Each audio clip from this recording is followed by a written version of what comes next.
भैंस बनी डायन कहानी। New horror story.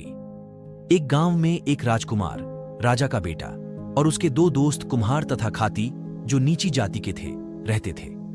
तीनों में गहरी मित्रता थी। एक दूसरे को देखे बगैर खाना तक नहीं खाते थे। लेकिन तीनों में एक बुरी आदत थी, नशा करने की आदत। राजा को अपने बेटे का नीची जाति के लोगों के साथ उठना, बैठना और नशा करना कतई मंजूर नहीं था। इस मसले पर राजा राजकुमार को रोज ताने देता था। राजकुमार भी प्रतिदिन के ताने सुन उबने लगा था। दूसरी तरफ दोनों मित्रों के परिवार वाले भी उनके काम धंधा न करने और नशे की आदत से परेशान थे। राजा और दोनों मित्रों के परिवार वालों ने इस समस्या से छुटकारा पाने के लिए अपने अपने बेटों को घर से निकलने पर रोक लगा दी। तीनों दोस्तों का एक दूसरे से मिलना बंद हो गया, जो एक दूसरे को देखे बगैर खाना तक नहीं खाते थे।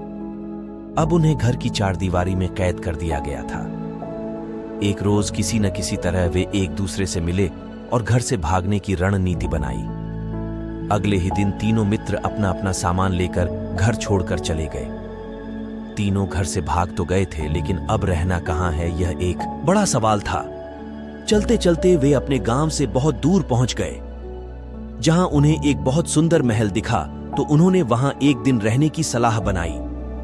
जब उन्होंने महल के अंदर जाकर देखा तो उन्हें ऐसा प्रतीत हुआ मानो इस महल की कारीगरी बहुत बड़े विद्वानों द्वारा की गई हो। महल अंदर से बहुत ही सुंदर और साफ सुथरा था, लेकिन अचंभे की बात यह थी कि वहां रहने वाला कोई नहीं था। इतनी सुंदर कारीगरी के बावजूद भी वह एकदम वीरान था, जो इन तीन दोस्तों के आगे एक रहस्यमयी सवाल बन गया। महल के बीच में केवल एक काली भैंस बंधी रहती थी, जो बिना अपनी पलक झपकाए तीनों को लगातार घुर रही थी। भैंस प्रतिदिन एक बाल्टी दूध देती थी।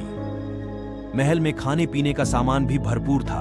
दिन प्रतिदिन वे अच्छा खाते और एक बाल्टी दूध मिल बांट कर पीते।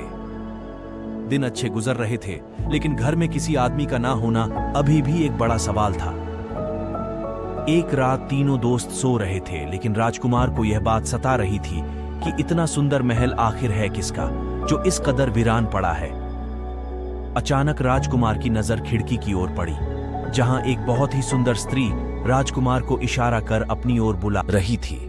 राजकुमार इस वीरान महल में इतनी सुंदर स्त्री को देख दंग रह गया और अपने दोस्तों को बताए बिना उसके पीछे पीछे चल दिया। वह केवल उसकी सुंदरता पर मोहित होकर स्त्री के पीछे नहीं गया था, बल्कि कारण था सवाल से पर्दा उठाना। इस बीच उसने देखा भैंस, जो पूरे दिन खुट्टे से बंधी थी, वहां से गायब थी, जैसे उसे किसी ने मुक्त कर दिया हो। जब वह स्त्री राजकुमार को अपनी सीमा में ले गई, तब उसने अपना भयानक रूप दिखाया। उसके दांत मानो उसके मुंह से भी बड़े हो गए, बाल जमीन से सट गए, एक काला रूप जो उसकी वास्तविकता दर्शा रहा था, राजकुमार को अपने भयंकर दांतों से चबा गई। सुबह हुई तो दोनों दोस्त उठे। राजकुमार, जो उस डायन का शिकार हो चुका था, कि ना दिखने पर उनके मन में अलग अलग धारणाएं बनने लगी, जिसमें मुख्य भी राजा का बेटा हम गरीबों के साथ भला कितने दिन रह सकता है, चला गया होगा। दोबारा रात हुई। भैंस केवल रात को ही दूध देती थी। अब भैंस ने 2 बाल्टी दूध देना शुरू कर दिया था। भैंस का यूं अचानक 2 बाल्टी दूध देना कुम्हार को खल गया। अब उसे भी रात को नींद सताने लगी।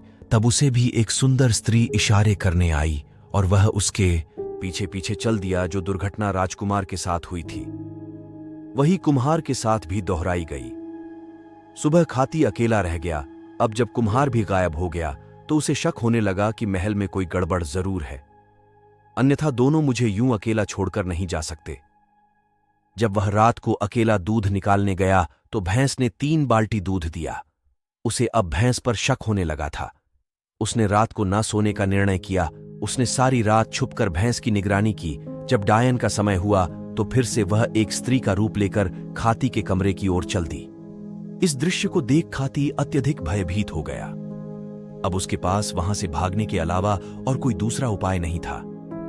उसे वहां से भागता देख डायन अपने भयंकर रूप में आ गई और भागते भागते दोनों महल के बाहर पहुंच गए। खाती डायन से बचने के लिए पेड़ पर चढ़ गया। सुबह होने में कुछ ही पल बचे थे। देखते ही देखते सुबह होने लगी। दूर से एक राजा अपने घोड़े पर सवार वहां से गुजर रहा था।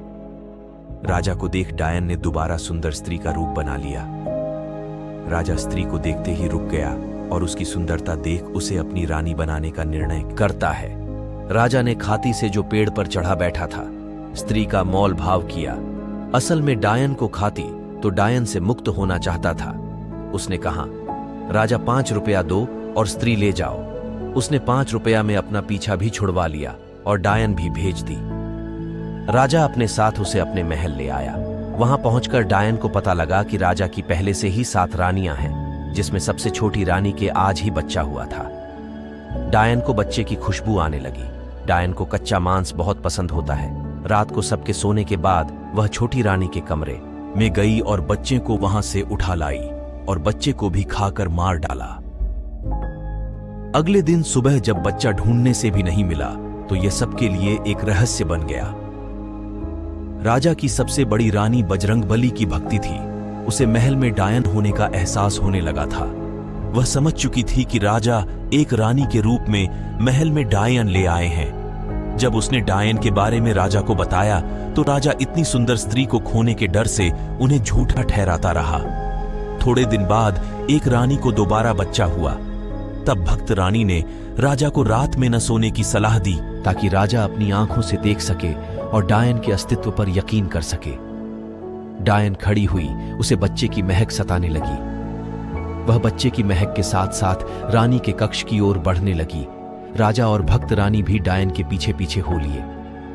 जैसे ही डायन ने बच्चा उठाया, वह अपने भयंकर रूप में आ गई। उसके इस भयंकर रूप को देखकर सबकी आंखें बाहर आ गईं। जैसे ही उसने बच्चे को खाने की कोशिश की, राजा और भक्त रानी ने उसे पकड़ लिया। भक्त रानी ने इसी डर से अपने गुरुजनों को महल में बुला रखा था।